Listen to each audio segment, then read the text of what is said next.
Rifle or shotgun? Which is better for home defense? Obviously, this is a question that we get asked a lot. Now, my personal preference is to go with a medium caliber semi-automatic rifle. I like the AR-15 platform. I've used it for a long time. I've got a lot of training, a lot of practice with it. And it doesn't mean that I couldn't use a shotgun, I couldn't use a lever action, an AK type firearm, but this is what I choose.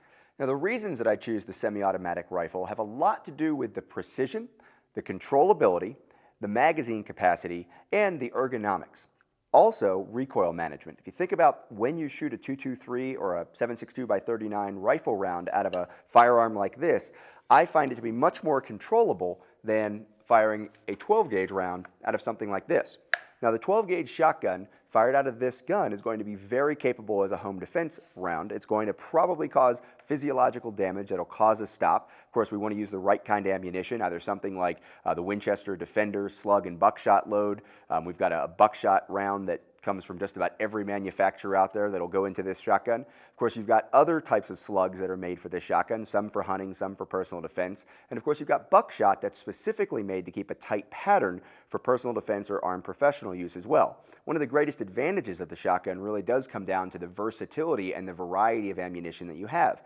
A lot of people talk a lot about that, but for home defense, I'm going to pick one round. I'm going to know what it is I'm using. I'm going to have that round loaded or staged next to the shotgun, and that's what I'm going to choose. Now, one of the biggest limitations of the shotgun, of course, is going to be capacity. Now, there are higher capacity shotguns. There are magazine-fed shotguns. You can see some competition shotguns, which will hold a lot of rounds, and you can see some people on YouTube reloading them very quickly. But in the context of home defense, where you want a relatively small, relatively light gun, you want to be able to have controllable recoil management, and you want to be able to reload quickly and efficiently, preferably without looking at the gun, maybe while moving, while hiding behind cover, while crouching behind something. I just don't find the shotgun to be as easy to use. Now, as far as what the shotgun does, let's take a look. I'm going to put my eye protection on. We'll put a round in there.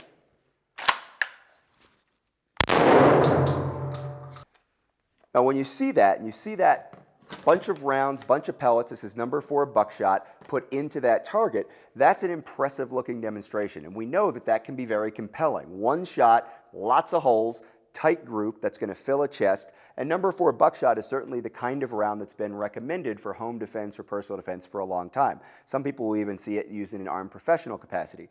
Now, the problem with that is that's one shot that looks very compelling, very impressive. When we look at one rifle shot, it's not going to be as impressive. We'll take a look at the other target right next to it. That one rifle shot is not nearly as impressive as that one shotgun round. But the difference is I've still got almost 30 rounds left in this gun. Another difference is if I need to be more precise, I can obviously be more precise with that single rifle round than I can with that Buckshot load coming out of the shotgun. Now, you can put a slug in there, you can be more precise. You can put, instead of a cylinder bore barrel on there, you can put a full choke barrel on there and become even more precise. But ultimately, with the rifle, that ability to be precise is going to be superior to the shotgun. This is also going to be a lighter and easier to use long gun when it comes to firing rounds. Let's take a look at a multiple shot string into that same target.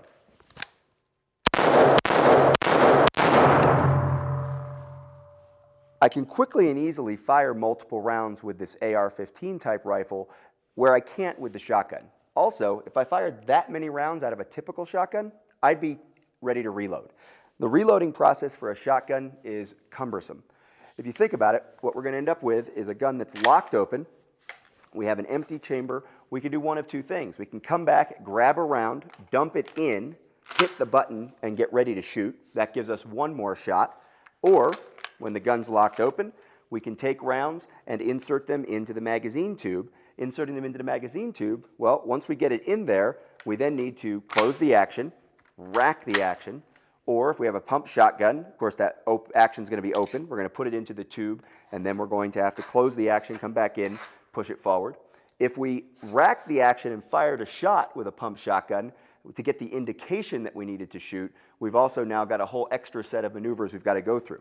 So whether you're using a semi-automatic or a pump shotgun, reloading is going to be much more cumbersome than it is with the AR-15 type rifle. Shooting, shooting, shooting, I hit bolt lock. I would obviously drop that magazine out with a push of the finger, find my other fresh magazine, come back up, find that magazine well, insert this magazine firmly, make sure it's seated, run the charging handle, and I'd be ready to fight with another 20 plus rounds of defensive ammunition.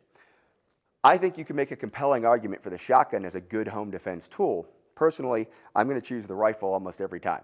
If you do decide to go for the shotgun, don't fixate on the 12 gauge as the only option. For many people, 20 gauge is going to be the better choice because it's going to be lighter, it's going to be easier to shoot, easier to practice with. You won't have as much variety for rounds, but remember, you're probably going to pick one and stick with it. You can also fire those follow-up shots faster out of the 20 gauge than you can the 12 if that's the route you decide to go.